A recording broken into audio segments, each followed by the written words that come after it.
Hold on 1 second.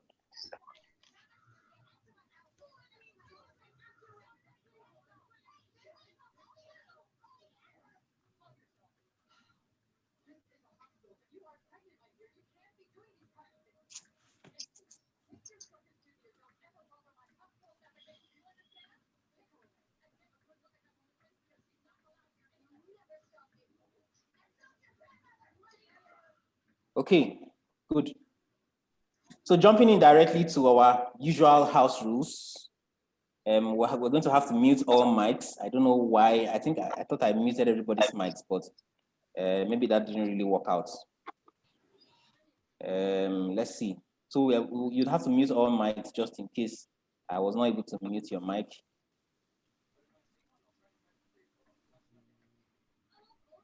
Try and avoid distractions as usual. You know, we're just going to reduce the timing we spend here. We're going to make it as brief as possible and as direct as possible. The aim is to spend 1.5 hours, not more, including questions. As usual, ask questions. And as usual, I love feedback and testimonials so that we know exactly how we are doing and what we need to do to improve. I also want to commend everybody. Thank you very much for the feedback you fielded last time. It was very, very helpful. If we probably would go through the feedback form as time goes on, before we leave this night, but if there's not much time, we need to dive into the main matter directly. All right, so ladies and gentlemen, let's quickly dive in and let's move forward.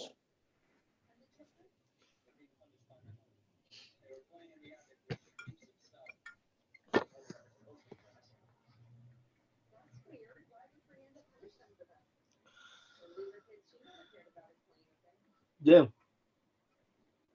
you know this. Jim, we can hear you. Please mute your mics.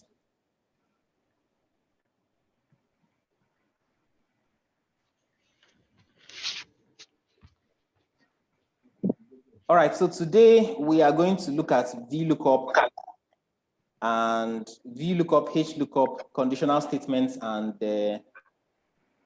if statements and conditional statements. Now, most of these are actually very simple, right? But sorry, just hold on 1 second. Okay. Okay. So can everybody see my Excel sheet so far?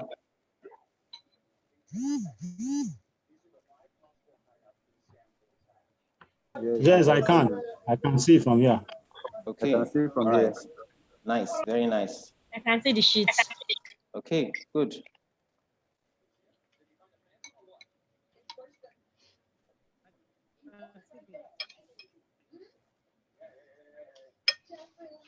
All right. So now let's start with Vlookup. Vlookup is actually very, very simple, right? HLOOKUP is just a variant of Vlookup. Now, Vlookup is actually vertical lookup. Look through a vertical list, right, for one particular item or one particular entry, then find the corresponding entry to that particular initial entry. It's sounding confusing even to me. Okay, but I'll just demonstrate it. So, but HLOOKUP is something similar. This time around, instead of your data to be arranged vertically, it will now be arranged horizontally. So you now do the same operation, but this time around, you'll be looking for the data horizontally. You get? Now, in Vlookup and HLOOKUP, you can also do things like find exact match and very close match, right? Now, personally, I like to use exact match because sometimes close match usually causes a little bit of problems, right? So very, very briefly, I'm going to show you guys, demonstrate Vlookup to you guys. Then I would take a few questions. Then we'll jump into HLOOKUP. take a few questions, and then do conditional statements. If everything works out according to plan, we should be out of here in 1 hour or less. That's the plan. So let's dive in. Now, you can see my sheet, right? Now, I have these data sets, right? These are names of sample names of some people. And then these are scores that correspond to the names, right? Now, at one time, I may want to, maybe I want to look up a name. Now, because this data set is quite small, so it's just, it doesn't really demonstrate that much power. But once you see the demonstration of VLOOKUP on a small scale, you can now imagine what it is like on a very large scale. Now, on a very large scale, when you have data of about maybe 100 or 1,000, it may be very, very bulky to start looking for all the names one by one. You now find the particular name before you now find the corresponding score to it. So using a shortcut, you can use VLOOKUP to just search everything, find the entry you want, and find the corresponding score, right? Are we good? Can we move forward?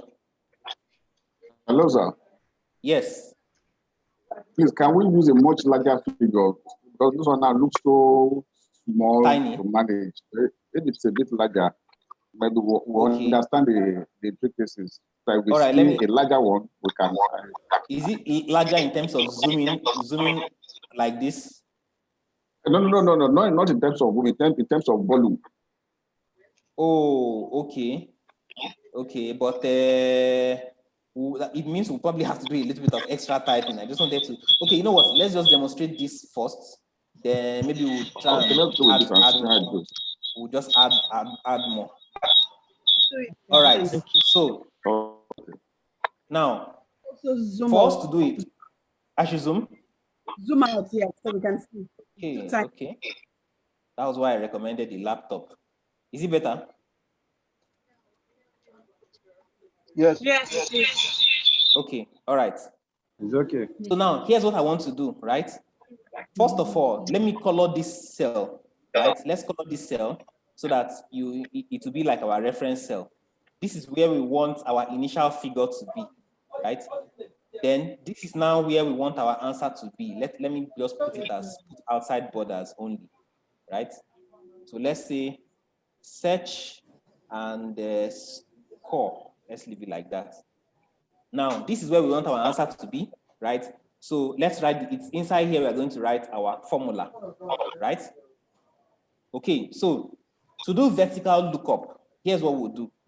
As you click inside here, we'll just simply do is equal to, right? V lookup, right? Open a bracket.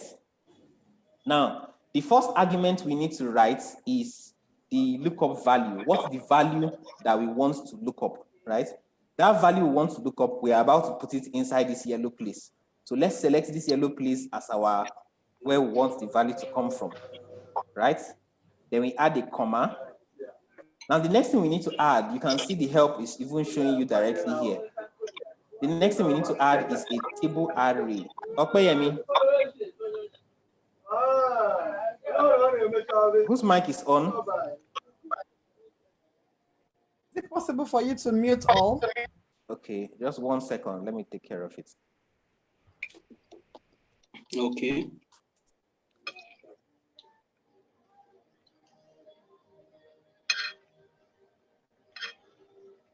I think everybody is on mute. I don't know how somebody escaped the mute.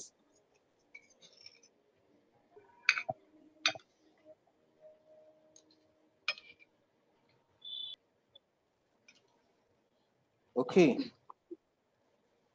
Okay, all right. Okay, good. That solves that problem. So now, back to our formula.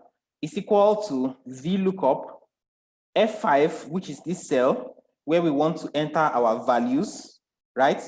Now, the next thing we now need to do is we need to specify the table array, right? And the table array is this entire stuff from this James down to the score, down to the very end of the table, right? So let's specify this is our table, right? Now we've defined our table is equal to Now we have the next parameter we need to enter is the column index. Now here's how that column index works. When we are using this VLOOKUP formula, it's assumed that the names are column 1, the scores are column 2, and if we have more data on the table extends, we'll just continue numbering them. Column 3, column 4, column 5, and all of that, right? So in this our small example, this is column 1, this is column 2. So what we need is the corresponding score of that is in column 2. So we now write 2 there, put a comma. Now, the next parameter we need to define is we need to define whether we want an approximate match or we want an exact match, right? Now, an approximate match would be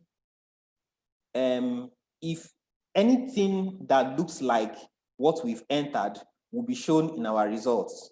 Now, it is a bit difficult because if we have John, J-O-A-N, and we have John, the main John, J-O-H-N, by the time we type J-O, right, it will now have to choose between John, J-O-A-N, and J-O-H-N, right? So most people usually like to use false, myself included. So I would use false, and I will close the brackets, and I will press enter. Now, from here, you can see that what is giving us is just NA, like it's showing us like there's an error and all that, but notwithstanding, the only reason why we have this error is because we don't have any figure here yet, right?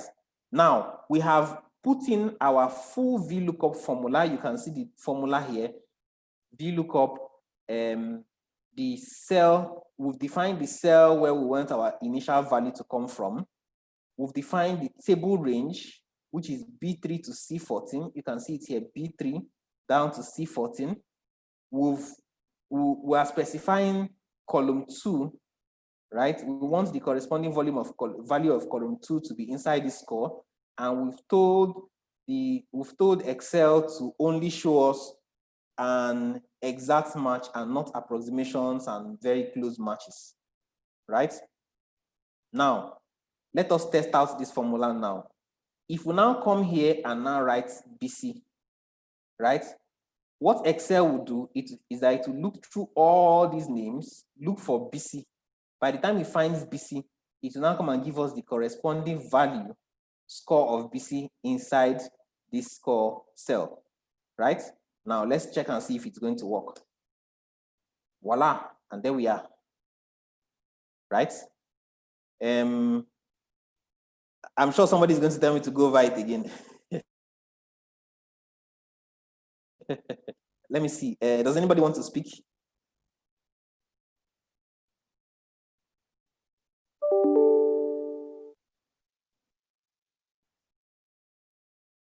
Does somebody want to say something before we continue?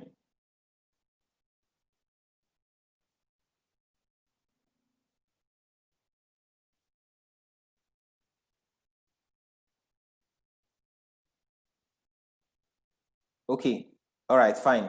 Philip and Lemon said, let's continue. Okay, what if we don't know the person's name?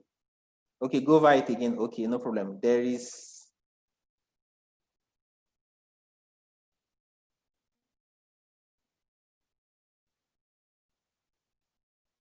Okay, I can see all your questions. Why do I use false and not true? Go over it again. All right, no problem. I will go over it again.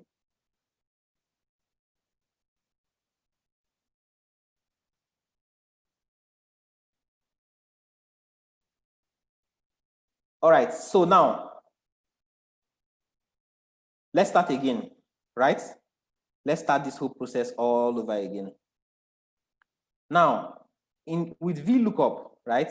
What we want to do is that we want to, yes, I know. Toby, your question is very valid. What if we have more than one BC? That is very, very valid. Now, normally, it's best that you have unique values on the initial cell, right? If you have more than one BC, we are going to now have all kinds of problems, right? So let me just go over it again real quick. Now, we have all these names here, right? All of these names, and we now have corresponding scores to the names, right? James, let's assume this was an exam. James has scored 54, John had 56, and all of that. Okay, has 67, Chima had 0, Funke had 6, and all that. Now, we want to find a particular entry, one particular person inside this whole list, and we also want to find his corresponding score, right? In fact, let's even do something. Let me just find the percentage very quickly. This is a total.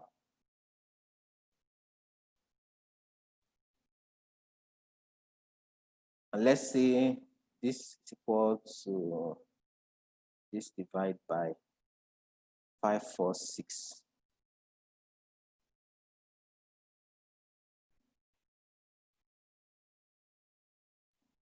All right, so now I just wanted to add some other parameters so that I can demonstrate a few things. Now we have all these guys here. We have their corresponding score, and then maybe here we now have a percentage, for example, right? Now, the job of vertical lookup is look through all of these guys, find one particular person, and show me his corresponding score or corresponding percentage, right? Now, we want to make that very flexible. We want to be able to enter the name that we want to search, right? Not hard code it into the formula. So we want to be able to enter the name here, right? And then we want this box to show us the score, right? Then maybe when we are done with score, we'll now come to this box showing us percentage, right? But let's do score first. So in order to do this score, first of all, we would now do is equal to, right? Vlookup, open a bracket. We want our input value to come from here, right? So we go and click where the input value, we want the input value to come from, right? Then we put a comma. We go and define the table array, right? Now our table array is from here, James, all of this. Now we've included percentage and we'll stop just before the total. Now we've defined this is our full table from start to finish, right? We put a comma, and then after that we would now have we want to define which column do we want to show here. Now, when we are using VLOOKUP, this name becomes column 1, this score becomes column 2, percentage becomes column 3. So we want column 2, what is going to happen? We want what is the content of column 2 to show up, right? So we come and type 2 here, put a comma, and then we now have the option of selecting an exact match or an approximate match. So if you want an exact match, we'll simply use false. If you want an approximate match, we'll use true, right? Now, again, I personally, and a whole lot of persons I know usually prefers false, so that you have an exact match. So you include the false there, close the brackets, and press enter, right? Now, to test out this formula to see if it's working, we'll simply come here and now write, we'll now write the input value. The first input value we wrote was BC. Now let's try Audu, right? So by writing Audu here, Excel will now come and scan all of here and look for Audu. When it finds Audu, it will show us the corresponding score of 85 inside here, right? So there we are. As we press enter, we have the 85 inside there, right? I hope we are good. So real quick, let's just use here, inside here, let's now write percentage. And then let's quickly calculate what the percentage would be using the same principle, right? Does anybody want to dictate what he feels my formula should be like?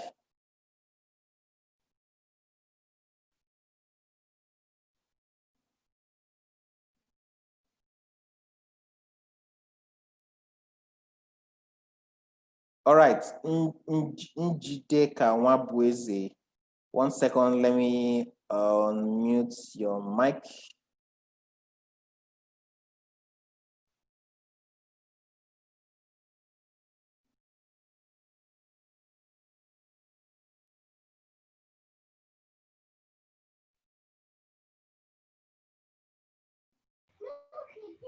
Okay, Njideka, you are live. Yes, I can hear you loud and clear. All right, good evening, everyone. All right, so I think I'm just going to use the same principle that you used to get a score number for Aldu. So I think following what do I write? Sorry? What do I write as my formula? Equal to yes. Vlookup. Okay. Then you highlight the table. Highlight the table from here? Yeah, I think you put comma, right? You need to put comma. You know, you need to tell me exactly what we are following you now. You're the boss, so you need to tell us exactly what I should write. I wish I could see the formula for the score, but I think you need to put. Sorry, you open brackets. Sorry, open brackets. Oh, okay. Open brackets. Brackets. Okay. You highlight this whole page. The whole page, everything from beginning to the end. No, sorry. From B2 to D14. B2 to D14, okay. Yeah. B2, oh, you said B2 to D14. Okay. Now, because we're looking for percentage, B is 1, C is 2, D is 3. So you put 3, comma 3. Comma 3. And because we want you to give us the exact value, you said exact value is false. So we put comma false. Okay. False. And the bracket. I hope I close the bracket. Yes. Okay, you tried.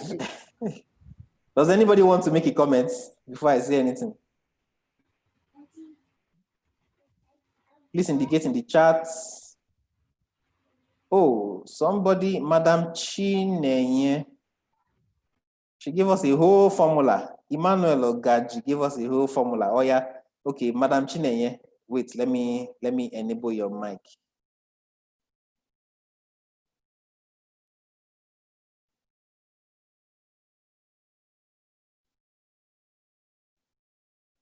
Okay, Madam Chinenye.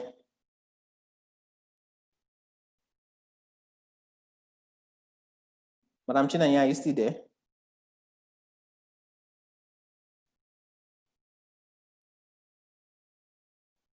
Okay, Njideka, you tried, but there's just one small step you missed, just one very tiny stuff, right? Are you still there?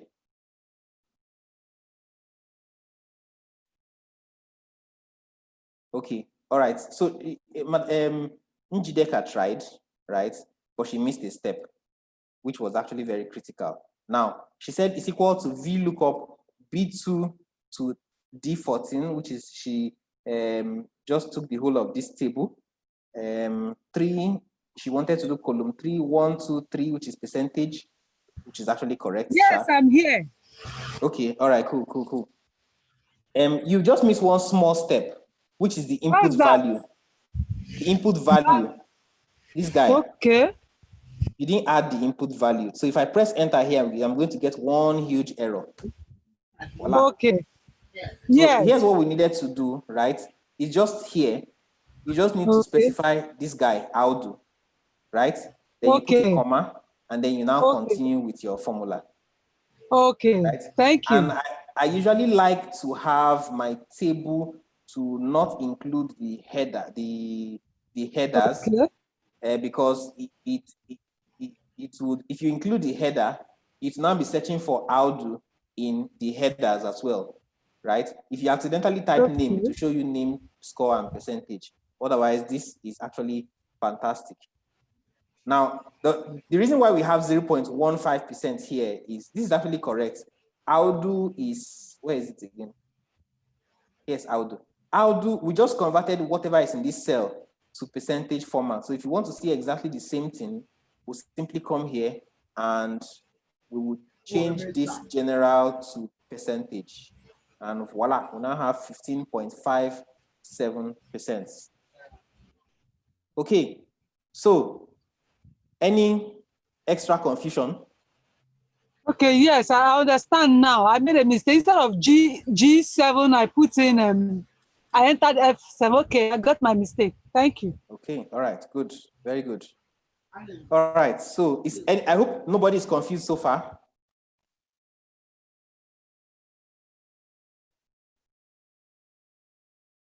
All right, okay, Chuku Prince said it's clear. On Facebook, sorry, on YouTube, I can see you guys and everything is clear. It's painful, I can't join through the Zoom. The network is breaking. Good evening, go over it again. All right, so if you are watching on YouTube, I can see your messages, but you know, I would have to go over to YouTube.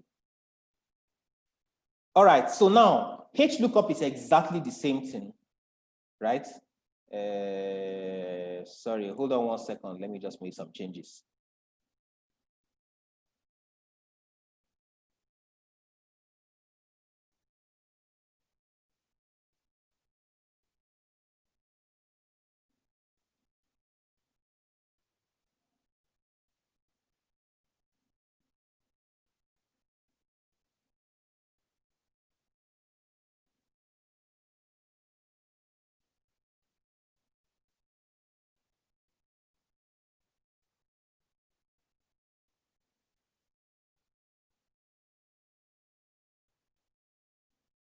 All right, so HLOOKUP is just exactly the same thing, but this time around, instead of your data to be arranged vertically, it will now be arranged horizontally. You get? So I'm going to try and generate another set of data real quick, and then we'll now practice the HLOOKUP aspects of things. You get? All right, so let's go back to the screen share.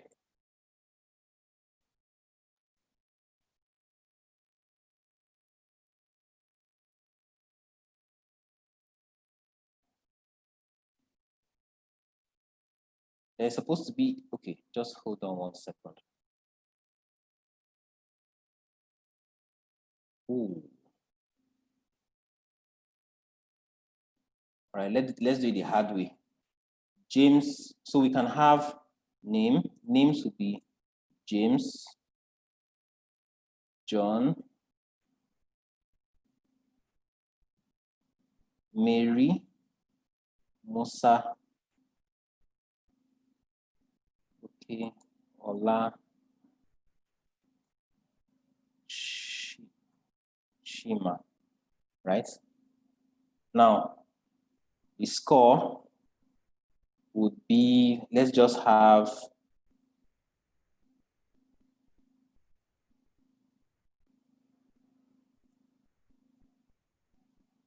some random scores.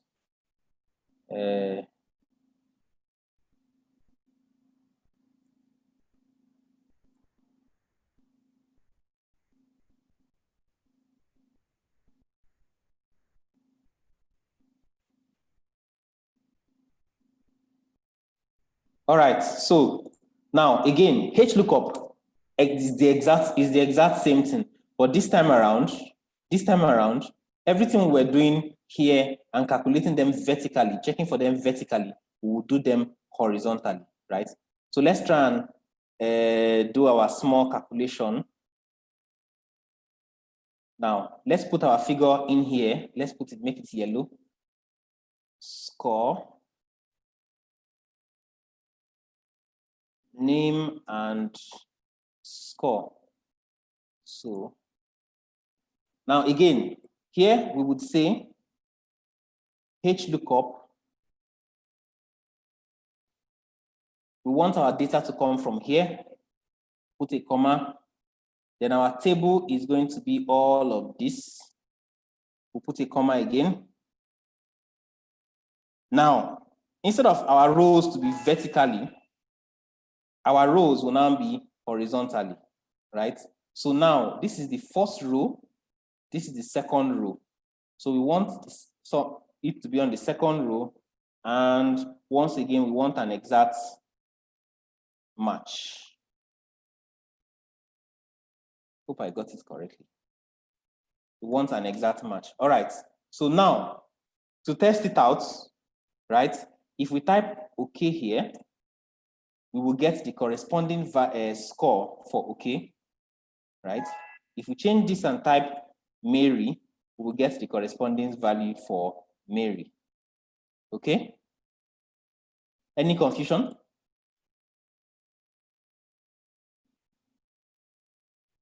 Yes, Kelvin Wokem, you are right. I could have used paste and transpose. Yes, I know. I know.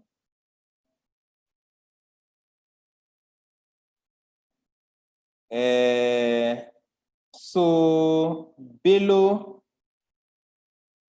you said you have a comment. Let me enable your mic real quick. Just hang on 1 second.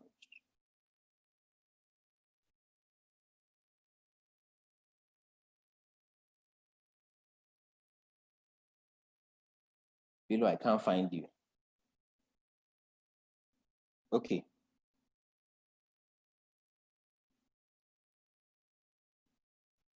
All right, Bello, you have the floor.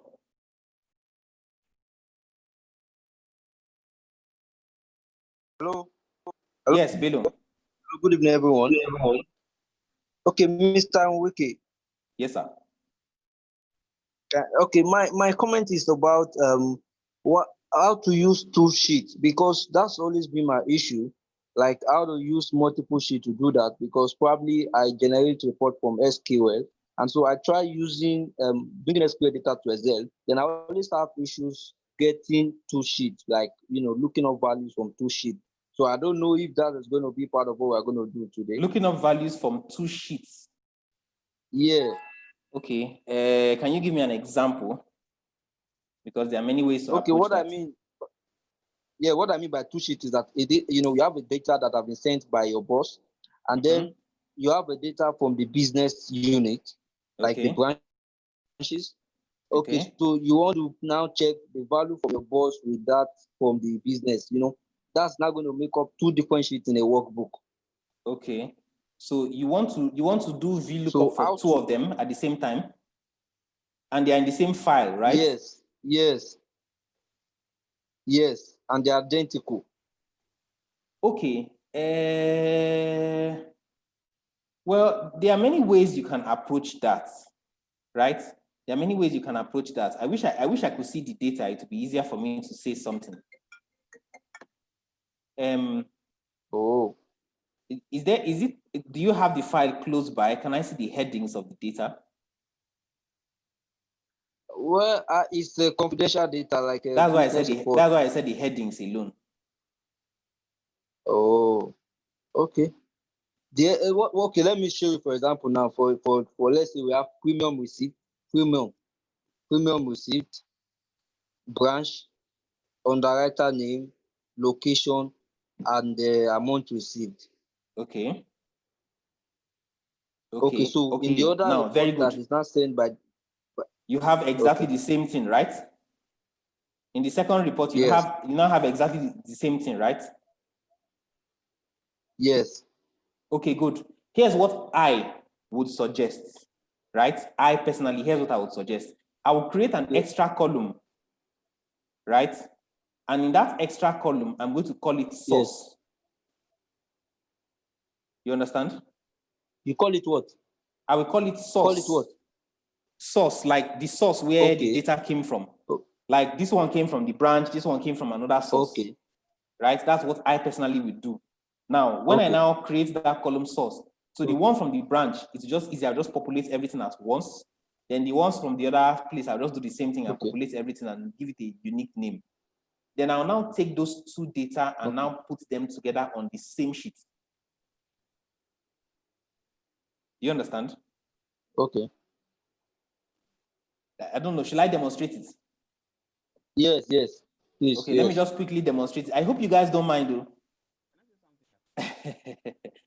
Okay, so let's say you have something like name, for instance, and then you have something like amount, and you have something like branch, right? Something like that, right? Then I will now come and add source. You Yeah. get? Now, Yeah. while I'm filling the data here, and all of that here, for the first set, I'm now going to write, maybe it came from, let's say, branch 1. Are you getting? Yes. Are you still there? So now, all of the data that is here will now be branch. Everything will now be branch 1 data. Oh, sorry.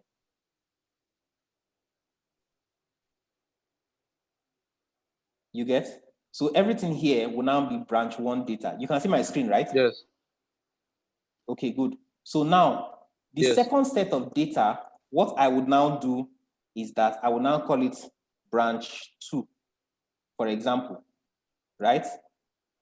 Then everything that is here will now be branch 2. You get? You understand? So the whole of here, I have them as branch 2. The whole of here, I have them as branch 1. Sure, you get? Yes.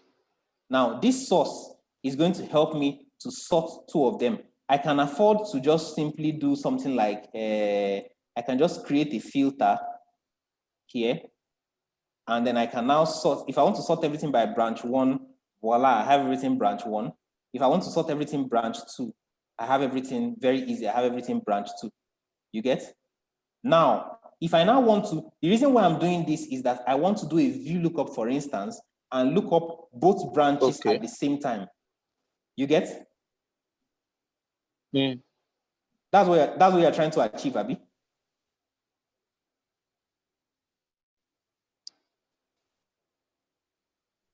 Bello, are you still there? Okay, Bello, I don't know whether you can hear me, but let me just continue. So from your explanation, you want to search everything, both branch 1 and branch 2 at the same time, right? Maybe you want to do VLOOKUP for the 2 of them at the same time, right? So if I were in your shoes, here's what I would do. I would just copy the whole of branch 1 data, dump it, add source, right? And then name it branch 1. Then I will do the same thing for branch 2. I'll just come under, import all the data for branch 2, and name everything here branch 2, right? So if I want to do a VLOOKUP, I can easily do a VLOOKUP for everything at the same time. You get? Then if I want to work on only branch 1 data, with my filter here, I'll just simply change and leave it on only branch 1. Once I leave it on only branch 1, I have only branch 1 data, right? Now, if I now want to work on branch 2 data, I would now do the same thing. I would just switch over, and everything is very simple for me. Does that make sense? Thanks. Yeah, because to do, yeah, you're welcome. Because to do VLOOKUP to do VLOOKUP now on multiple sheets, you now have to come to the first sheet, define it, the second sheet. I don't think it's going to work, but if I were in your shoes, this is what I would do. No, but the data is a whole lot of data, that's why. Yes, I know, it doesn't matter. Excel can have as much as 6,000, I think it's about 6,000 or so. Let's see. I don't know what. It's like 1, 2, 3, about 1 million and something. It has about 1 million and something. And I'm sure if you get here, you need more. You still continue to get into, to special arrangements. Okay, so are we good? Now, Bello, the only place that it may not work so much, is when we now have, maybe we have different titles, right? The reports are showing different things. Then it's now become a bit difficult for you to, maybe one branch has name, amount, branch, and source, and then the second one has maybe name, gender, next of kin, and something else, right? But as long as the headings are the same, what I would do, I will just create this extra stuff, extra column, call it source, and then I'll now append 2 of them together, and life is very simple. Okay, you get? All right, Toby. Thank you. You're welcome. Toby, you said you have a question. I think you can unmute yourself.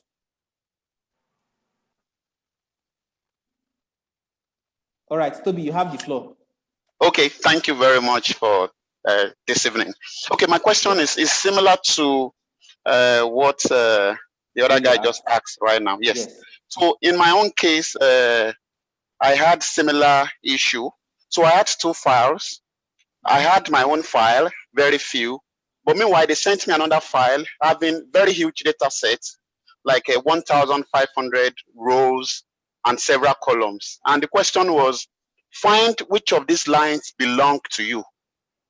So in that case, so I tried doing this manually and I ran into issues. I couldn't do that within the limited time. So what somebody did, which was my first experience of VLOOK, was to use VLOOK from the file, from my own file.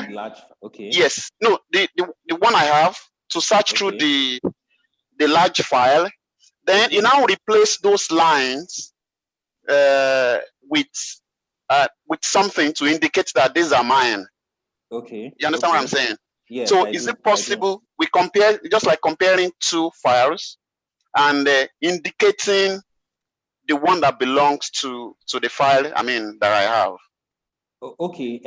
Yes, you can. But what I will do in that kind of situation is that, first of all, I will make sure that the two files are inside the two sheets are inside the same Excel file, right? So yours can be in sheet 1, and then the 1,000 something can now be in sheet 2, right? Okay. You can actually do a VLOOKUP from this sheet 1, and you go and put the result in sheet 2. You get? Okay. In fact, let's try it out. We can do is equal to VLOOKUP. We want to compare this value. The table, location of the table is now here, right? Comma. Come back here. You can see you now have sheet 1, B3, D14, right? Sheet 2. Wait, sorry. Let me write this again.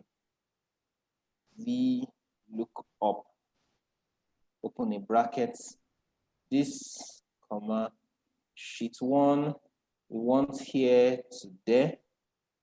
Come back here. Put a comma. Then we want column 2, put a comma, and we want it to be false. Now, what are some of those names we had there before?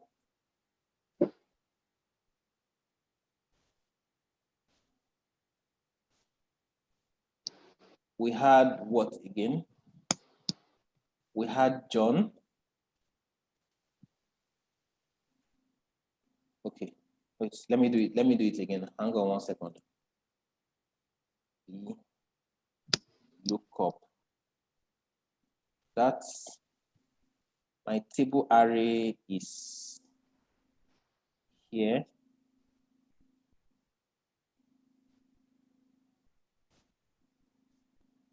Then I'm looking for 2, and I'm looking for false. John.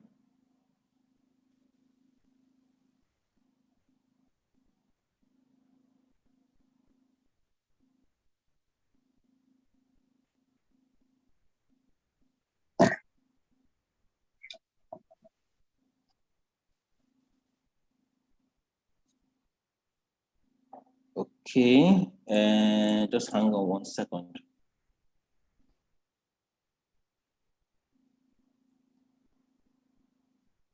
Okay, Chidi.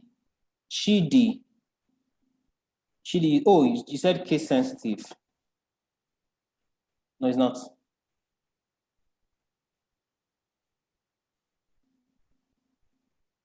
Okay, I'll come back to this in just a bit. Let me just take a few more questions so that we can make some headway. All right. Blessed be.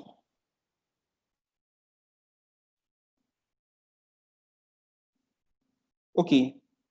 Fasakin. Fasakin wants to say something. Go ahead, Fasakin.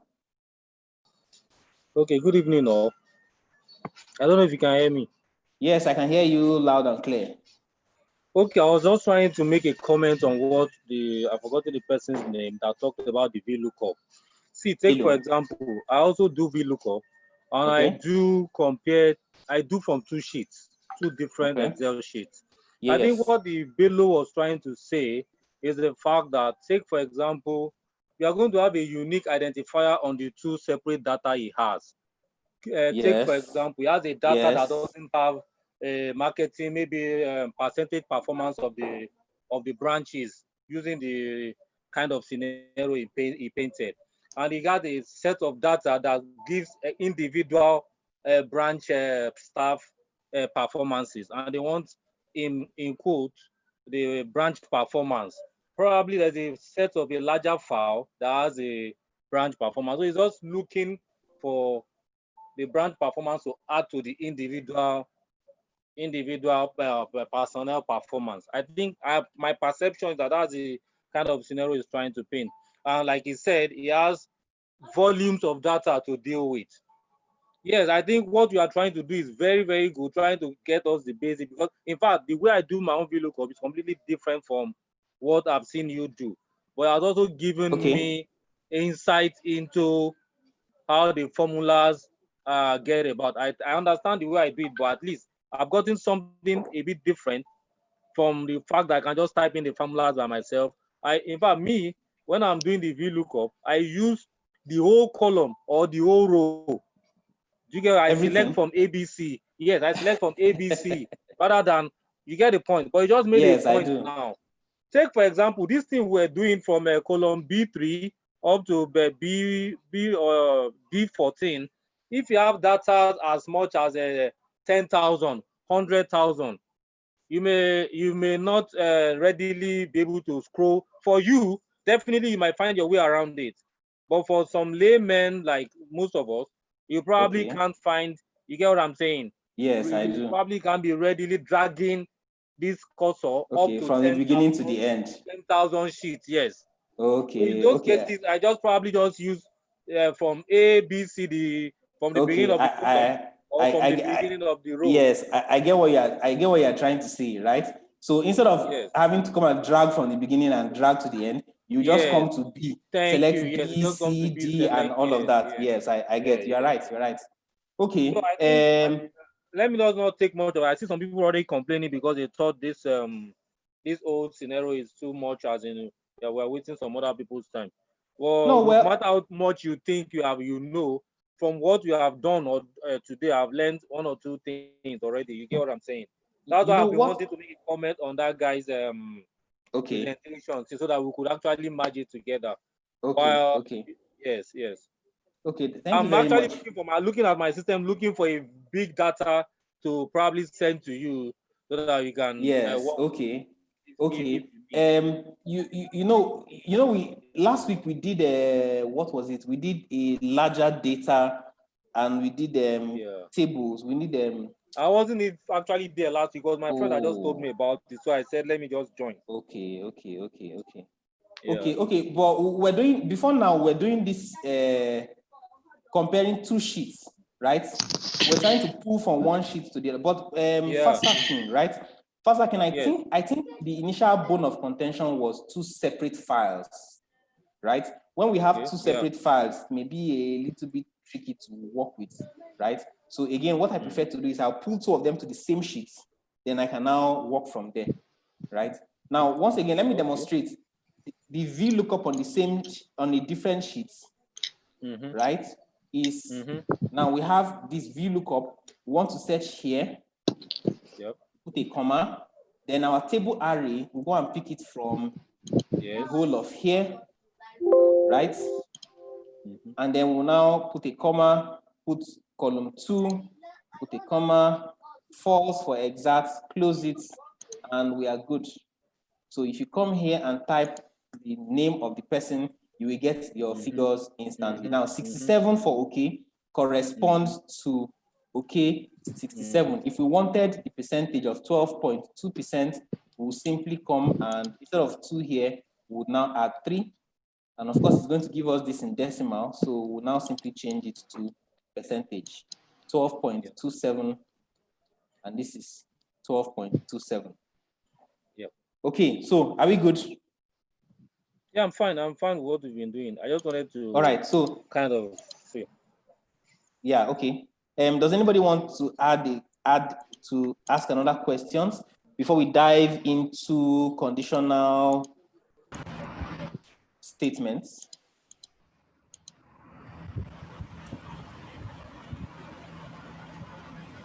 Okay, so we have some comments on YouTube.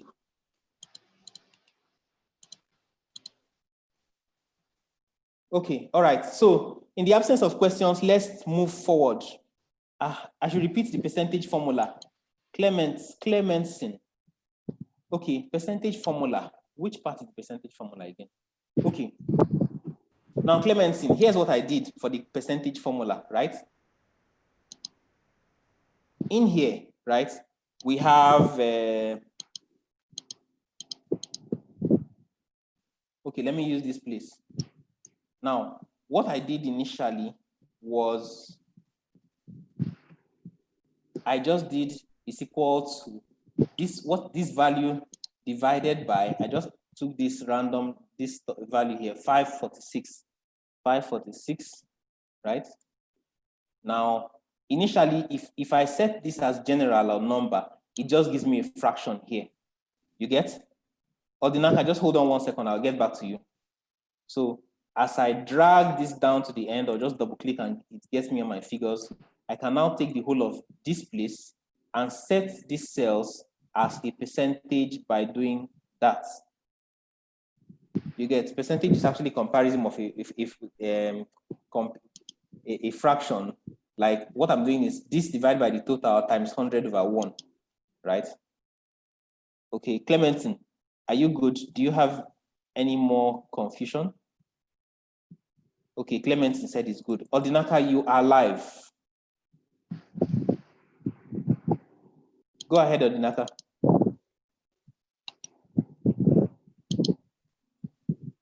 Ordinaka, are you still there?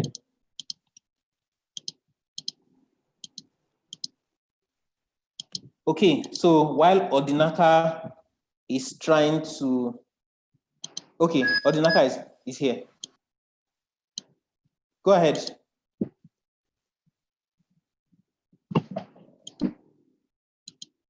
Ordinaka, we can hear you. Go ahead.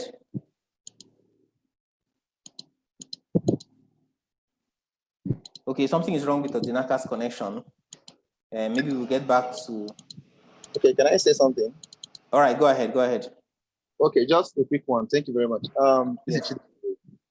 I don't know. I think it's Pashan or something.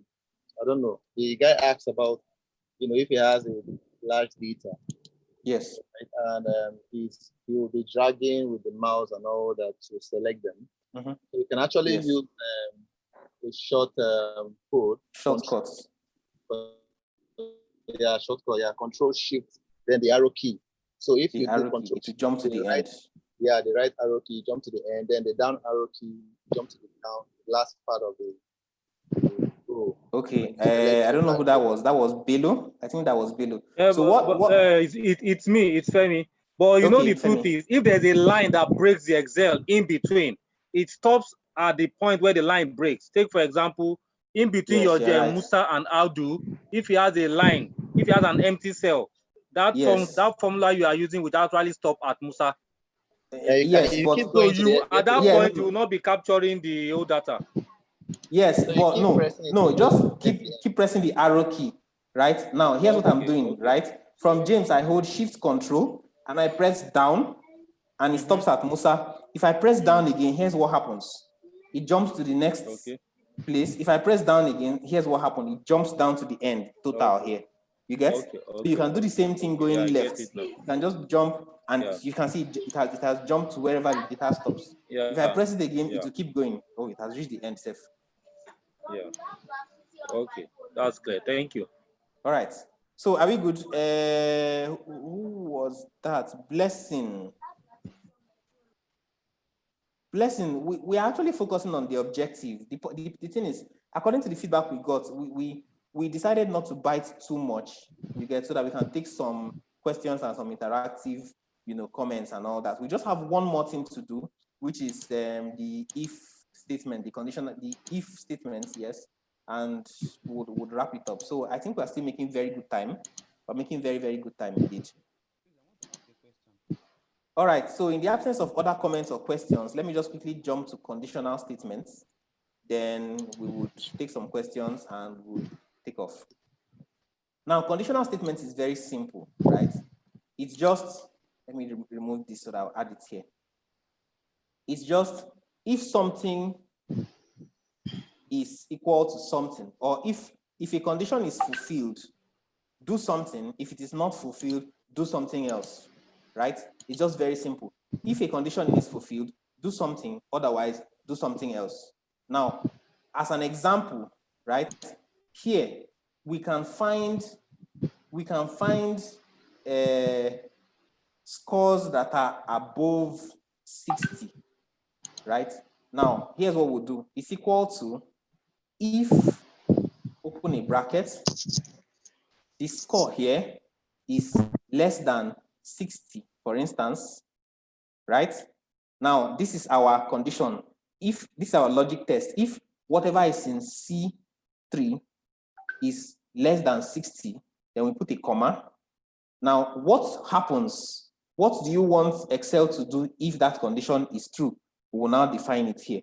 Let's say we want it to write past, right? Past, P-A-S-S-E-D, right? Then we put a comma again. What do you want it to do if the condition is false? So if it is not true, we can say maybe failed, right? Then we close it to the bracket and we press enter. Now, if you look at this formula, notice that I have put past and failed inside the brackets, inside inverted comma, right? The objective of the reason for putting that is that I don't want Excel to do anything here. I just want to just dump it here. For those of us who do programming, it's more like, if you do PHP, it's more like echo hello world. Just don't process what is inside there. Just carry it and paste it like that in the same exact format. You get? Now, again, we would come down here. Either we'll hold this and drag down to the end, or we'll just simply double click this and it will just do the same thing for everybody. Now you can see the people who failed.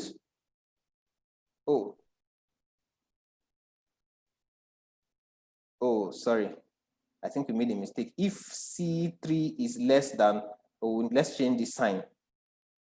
If it is greater than 60, then let's do it again. Now, if C3, whatever is here, is greater than 60, then, which means you have passed. Otherwise, you have failed, right? Now, you can see everything here. This 1, 2, 3, 4, they are all less than 60. And you can see the resulting, the result here, it gives us the field here. But 85, 82 is greater than 60, and it has given us passed here, right? Now, the same thing for 5 is less than 60, it has failed. 67 is greater than 60, it has passed. 0 is less than 60, on and on and on and on, right? Now, for application, you can use it to do a whole lot of things, right? From your HR, where you can maybe, okay, let's say sales, for instance. If the target for the month is, let's say you have to sell like 10 million naira, is the target for the month. With this simple formula, you can easily calculate people who have met up to that 10 million naira, and then maybe perhaps they are due for a bonus or something. But people who have not sold up to that 10 million naira, they will not be due for a bonus. So with this, you can easily just, and again, funny enough, let's say if we call this status, right? We can easily just filter. We can just simply set a filter.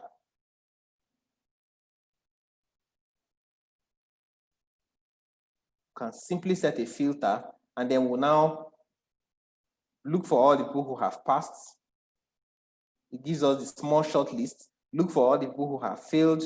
and it also gives us the small short list, right? So I hope there's no confusion here, right? So let's make it 50. Okay, no problem. That's not a problem. We can always make it 50. All right, so any confusion here so far? No. Okay. So everybody understood this, right? Bidemi wants us to make it 50. Bidemi, if we make it 50, we might not see a whole lot of, okay, we'll still have some variants. 46 field and all that. All right, Okemute, how did you look for the filter? Fasakin, go ahead, you have a comment. Okay, good evening everyone once again. I just wanted to say that if your formula, the way you are doing it, is a little bit, can be a little bit advanced for some people. You understand? Pressing the equal to field. You know, there's a table that you can actually do that is a little bit more interactive.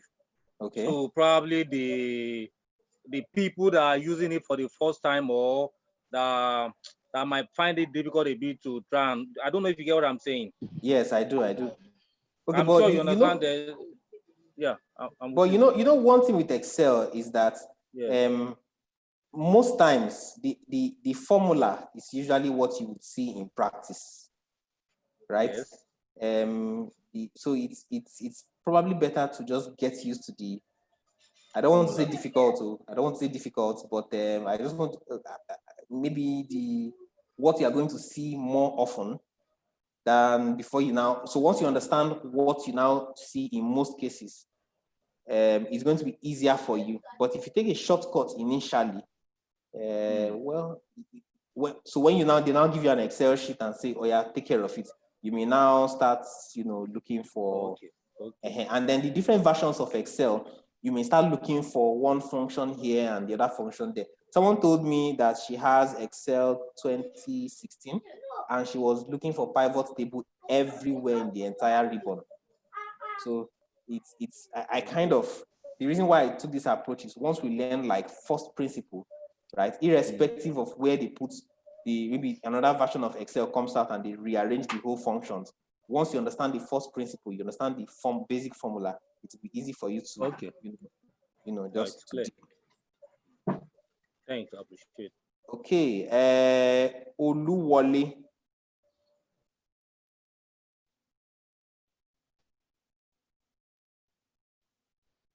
Patrick, you need clarification on what parts?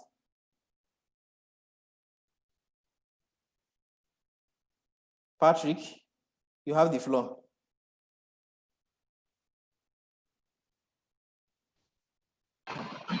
Hello, can you hear me? Yes, loud and clear. Okay, good evening. Sorry, I am just a beginner in this Excel thing. But I discovered that when you want to put your formula, you just type equal to and you type what you want to do and you press enter, the thing comes. But my own, the last lecture, I tried doing it the way you do it in my own Excel and it doesn't work. So I do equal to plus before I enter the formula. I don't know. Is it the same?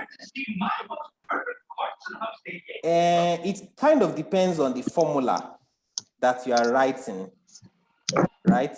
Equal to plus, it kind of depends on the formula you are writing. There are some cases where the plus will be harmless.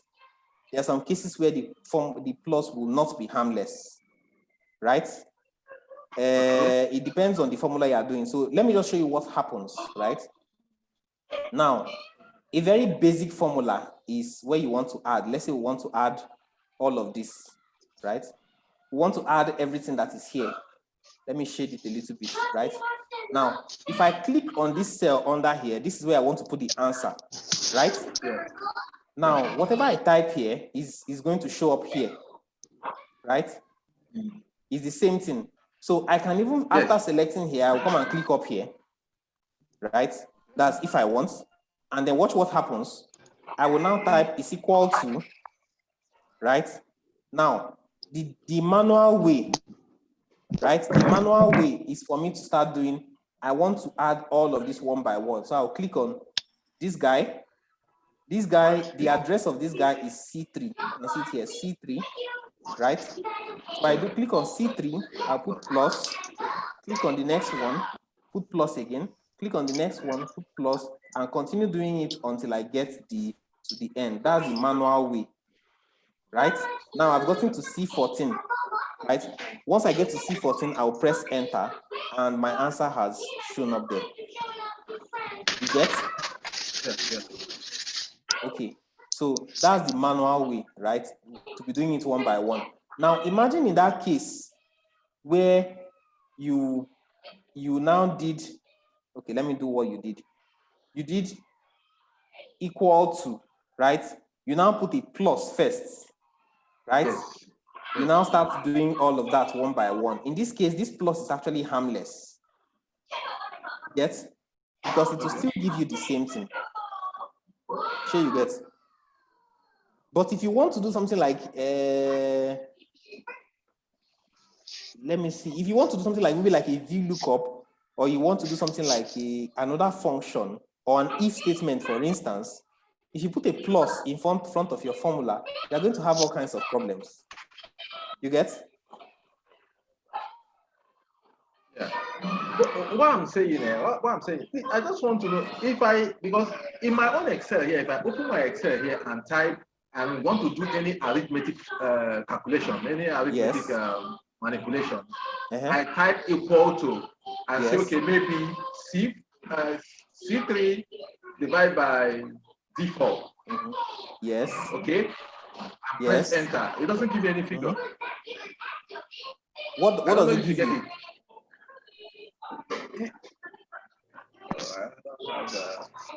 Galaxy tab will come back to you. Can you try it out and tell me what? Can you reduce your TV volume? Your TV. It's disturbing us. Oh, sorry. Mr. Patrick. Sorry, my young man is watching a cartoon. Sorry. Cartoon. Yeah. It's not easy to be a daddy.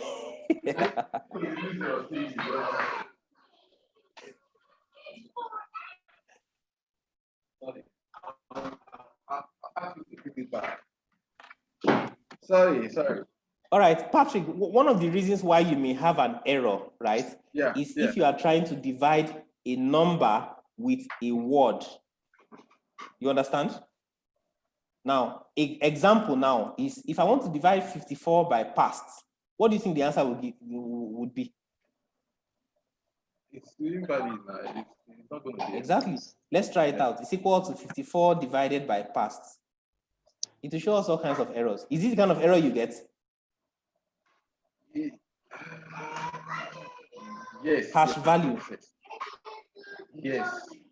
If you try to divide two numbers and one of the numbers is not one of the cells is not a number, you are going to get errors like this.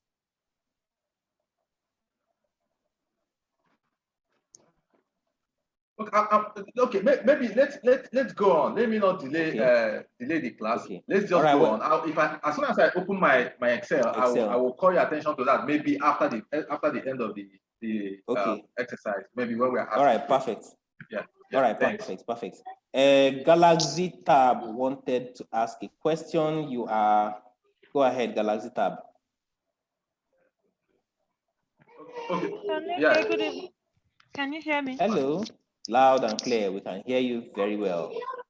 Okay, thank you for what you're doing. I missed out on the conditional statement.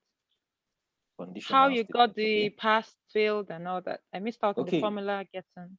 Okay, all right. So let's go over it once again, right? Yes, thank you. Now, the conditional statement is simple, right? If a condition is correct, we want it to do something. If it is not correct, we want it to do something else, right? Now, so here's what we are going to do. Again, we'll start with equal to, right? Then we'll now say, if we open a bracket, right? Then we will now put the logic that we want to test. If, for example, this whatever is inside this cell, this guy, is if it is less than, let's say 50, for instance, right? Okay. Now, this is now our condition. We now want, it's now our test. We now want to find out, what do you want Excel to do if this test is true? And what do you want Excel to do if it is false? right? Okay. So okay. we'll start from the true. We'll have the condition, we'll put a comma. What do you want Excel to do if it is true? Let's see, if C3 is less than 50, that means the person has failed, right? Okay. Then we'll now put this FAILED, we'll put it inside this inverted comma, right? The reason why we are putting it inside this inverted comma is that we do not want Excel to process anything. We just want it, just leave it like that. Just show us this value like that. Forget about what is inside, right? Okay. Now, we put a comma. Next thing is, what happens if the condition is false? Or this our test is false. What happens? Then we now put the next output, passed, and we close it. You get? Yeah. So there are 3 arguments. The first is the test.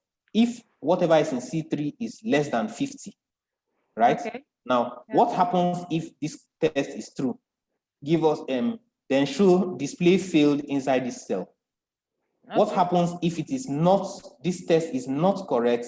Display passed inside this test, inside this cell, sorry. Then we close and we press enter. Okay, thank you. You get? Now, yes, I do. Again, if we want to pull it down, just select that cell, come to this small corner and just click it twice and the magic happens. Okay, okay. Thank you so much. So I have another question from last class, but I'll ask it later. Okay, all right. Yeah, okay. I think we should finish because I'm taking you back to last class. So maybe let's done when we're done with this. Prince. This is Prince, right? Hell. Prince wants us to use F and P. Okay, now let me show you guys another very simple, very interesting application of this if statements, right? Now, for example, CGPA calculation, right? You guys should pay attention because this may get very long, although I will not finish it. Now, here's what will happen. I would say if whatever is here is okay, let's just use a simple one. If it is greater than 50, then display P, like someone said. Let me leave the other one, or display F. Now, what I wanted to write was, I wanted to write an if statement for a CGPA calculation where you have F is equal to, you now have F, we now have A, B, C, D, E, and F, right? And A is from 100 to what is it again? I think it's 75, right? 100 to 75. Can you mute everybody? Okay.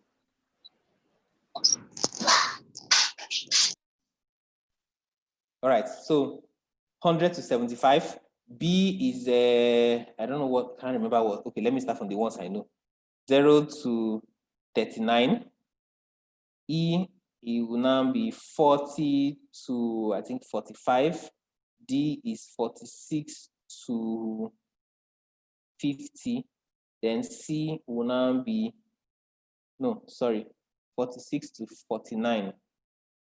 C will now be 50 to 60, I guess, yes.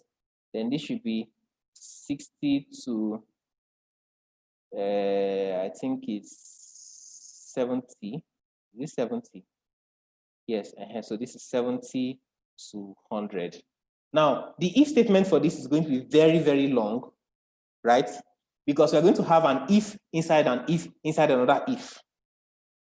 Now, in order to minimize confusion, let me not go too far. Let me just do a short one. Let me just take these first two, right? Do a very short if, and then I will now show you guys what happens. So, it's equal to if, now whatever is here is, let's say 0 is greater than this guy, and it's also think it's less than 40, right? Now, if this value is true, I hope I got this. This is less than, okay, no. If this is greater than 0, if C3 is greater than 0, but it's less than 40, yes, I think I got it. Then what we have is we're going to have an F. Now, if it is false, right? If it does not fulfill this condition, then we will now open another if. You guys get me?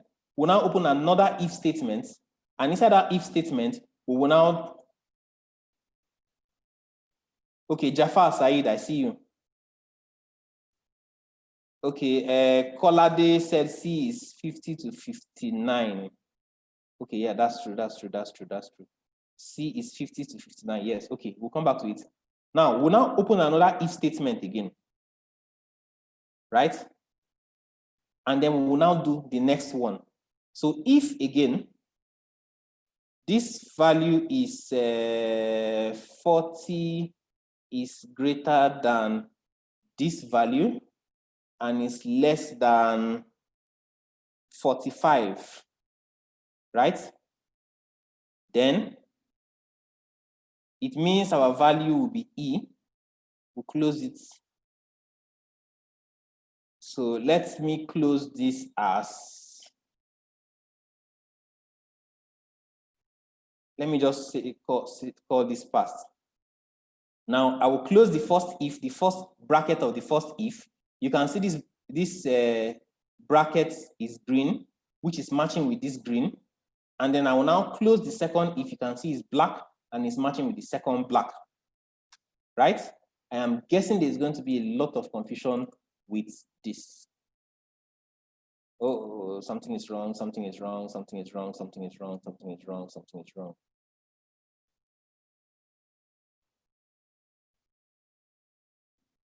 Something is wrong. Something is wrong.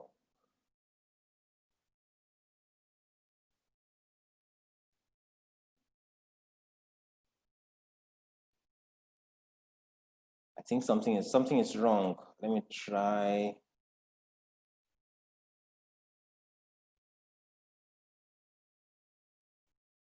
Okay, so our C was 50 to 59, then 60 to 79, 60 to 69.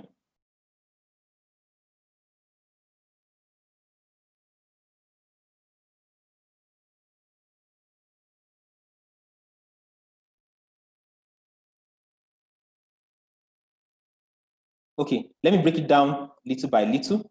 Let me break it down little by little. Now, if this is 24,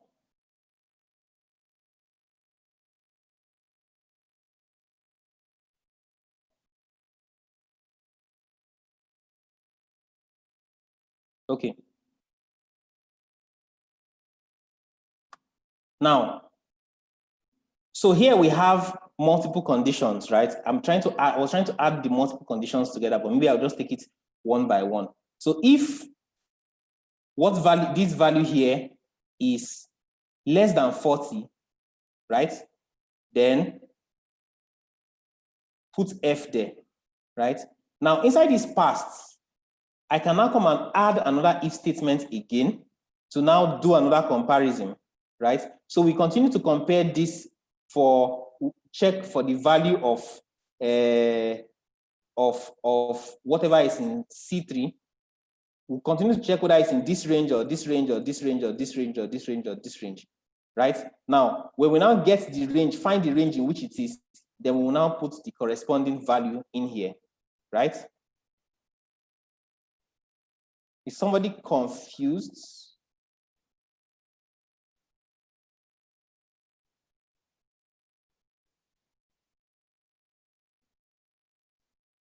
Can you use, Patrick, you said you are confused. Okay, you know what? Let me not bring this. Let me not bring this. This is going a little bit too far for this. Let me not bring this up, right? But the summary of what I'm trying to do is, what I was trying to show you is that now we had, if this guy is greater than 50, then we would now write past, or if it is not, we now write failed and close.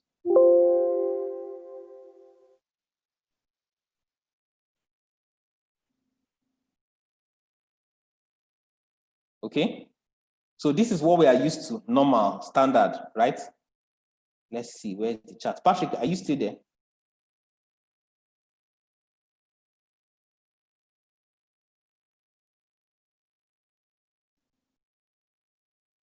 All right, so now this is the formula you know, right? You are okay with this so far, Patrick, Abi?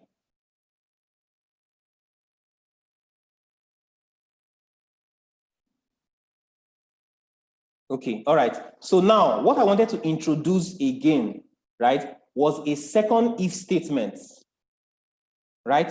Now, this if statement is broken down into three, right? The first one is, the first part is the logic part, the logic test. If C3 is greater than 50, right? Now, the second part is what happens when that condition is correct, right? Which is this past. And the third part is what happens when that condition is false, which is this part, right? Now, if that condition is false, right, we can now still include a second condition, a second if statement inside this field. You get? Okay, I think let me unmute your mic so that you follow. All right, Patrick, can you unmute your mic?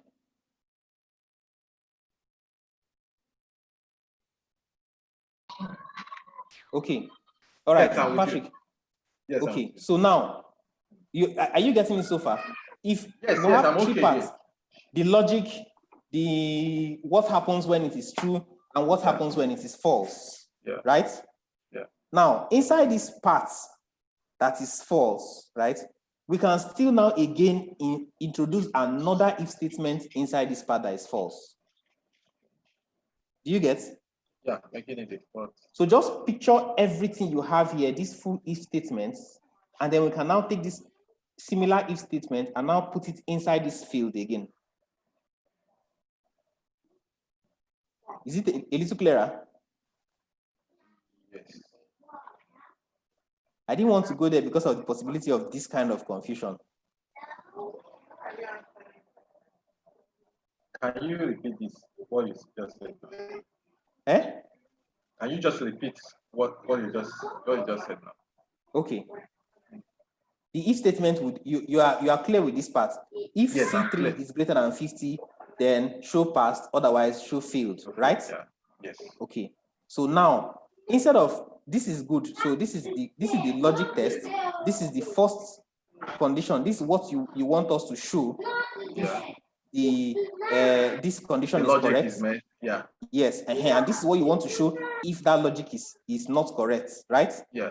Yeah. Now, inside this place, we can now take off this guy from beginning to the end, this field, right? Okay. Okay. And now introduce another if statement again. Okay. You get? So what we're now getting now is that if this logic is met, then show passed. If it is not met, then run another if test again. Do you get? Oh, okay. Oh yeah, let's just try it out. I will just do something very simple. Very simple. After that, I would not go further for this if, because I know it's already going to cause confusion. So let us first of all delete this field, right? Are you there? Yes, I am. Now, we'll now write again. If, what do we want to test? Let me just open and close the bracket so that you'll be seeing it at once. What do we want to test? We now want to say if C3 is, let's see, the first one is if it is greater than 50. if C3 is greater than 60, okay, let's say 70. If C3 is greater than 70, right? Now we put a comma, then we'll now put smashed. The guy has blasted and smashed. Now again, we'll put another comma. So what happens if it is not greater than 70, right? Let's say he's outstanding. You get? So,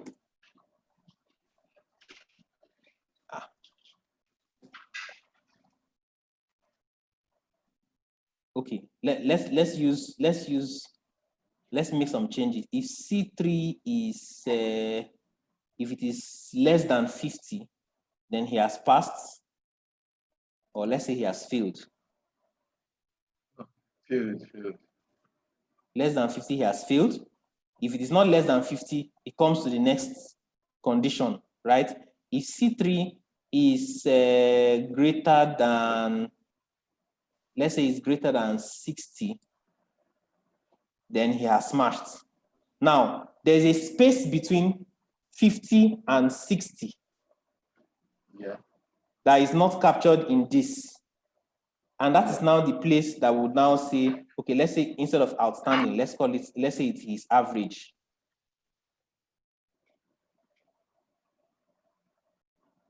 Do you get? Okay. First condition, C3 is less than 50. He has failed. Second condition, C3 is greater than 60. He has smashed. Right? Now, in between that 50 and 60 is one small place where there is an average, where maybe anything between 50 and 60. So we'll now put it there because this is first condition, right? It is on the lower end. This is second condition is on the higher end. Then whatever is in the middle, we'll now call it average. You get? So now let's test. 49 is failed. 50 is what? Average. Average, yeah. You get 50 is now inside that middle range that we are looking for. 55 is what? Still average. 59 is still average. But when we get to 60, still average. 61 has smashed. You get?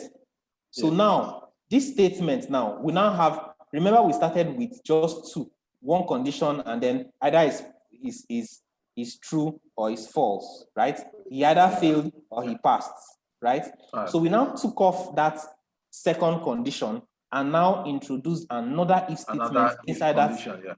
Yes. So now, as it is now, we can continue to introduce more if statements inside this one, inside and inside and inside and inside, until we get one whole long if statement. Oh, okay. You get? Yeah. I got Any it. questions? No, for now, thanks. This is an opportunity to ask questions because we're rounding up here now. Okay. Fash.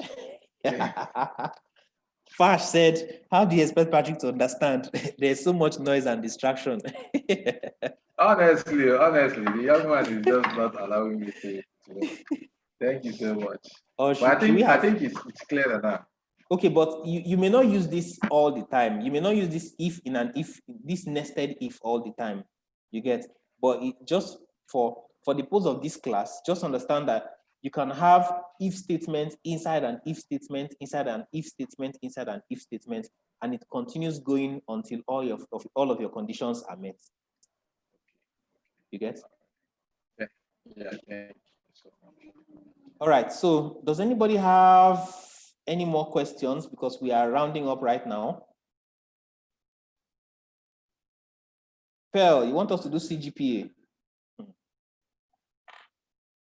Pearl. Oh yeah, Pearl, you have the floor. Go ahead. Michael. Okay, you are on. All right, can you hear me? Yes, loud and clear. I was trying to relate what you just did now with the CGPA stuff, but I don't understand. Yes, I didn't want to go too far, you get, because of confusion, right? But the CGPA is something similar. right? We'll just start from here and check whether the figure is in this range. If it's in this range, we'll put one score. If it's in the next range, you put the next score. If it's in the next range, you put the next score. We'll just continue. So we're going to have about 1, 2, 3, 4, 5, 6 nested if statements. We just did 2 nested if statements, and a lot of people are confused. So if we now do 6 now, I mean, it's going to be fine on the mountain. Okay, then did you do duplications? I think I missed out on that. My network was cranky. Oh, no, I didn't do duplication. Okay, let's just run through it very, very quick. Now, there are many ways. Let's just duplicate John. There are many ways to handle duplication, right? Okay. So let me just use one small example to show you, to demonstrate duplication. Now here, I want to check whether there is a duplicate name here. Of course, there's one John here and there's one John here, right? Okay. Here's what I'm going to do, right? I can outrightly remove one duplication, or I can just highlight where the duplications are, right? So here's what I'll do. I'll first select the row, and then I'll come to conditional formatting. You get? Yeah. I will go to highlight cell rules, and I'll click on duplicate value. You get? Now, when you click on duplicate value like this, you will see it just highlight this John and this John immediately at once. You get? Okay. So you can now see these 2 values. You can now say that these 2 values are duplicates, and then you now decide what you want to do with it. Either you delete one, or you leave it like that, or whatever you want to do, you sort or Oh, okay, that's where it's applied, because someone asked the question about what if we had 2 BC or 2 outdo initially when we were looking for the search score percentage stuff. Yes, I've never even tried that. But normally, when you use VLOOKUP, right, your reference values are supposed to be unique. You get? Okay. Because now that we have 2 Johns and we just typed in John, it just took the value for the first John and abandoned the second John. Is it not because the second John is 0? No, it's not. Let's add the number. Even if we add the number, it will just start from the beginning, scan through. When it finds the first one, it just stops there. Now, if you want, you can do the same thing with BC. We can convert this to BC and come and write BC. Oh, BC. I don't think it's case sensitive. BC. So you took the first one, 82, and abandoned the second one. So this best works. Of course, you can see my 2 BCs are highlighted already. This best works where your initial reference value are unique. Now, somebody said, made a comment about having unique values here. You get? Now, a couple of organizations where I've seen VLOOKUP applied to very well, they usually compare it with, everybody has a staff ID. So the staff ID will be the reference value, and that will be the unique value. No 2 persons can have the same staff ID. Yes.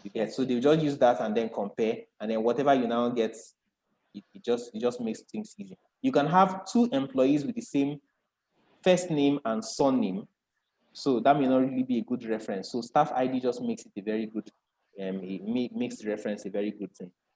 Yeah. Okay, thank you so much. I appreciate it. No problem. You're welcome. All right, so any other questions before we call it a day?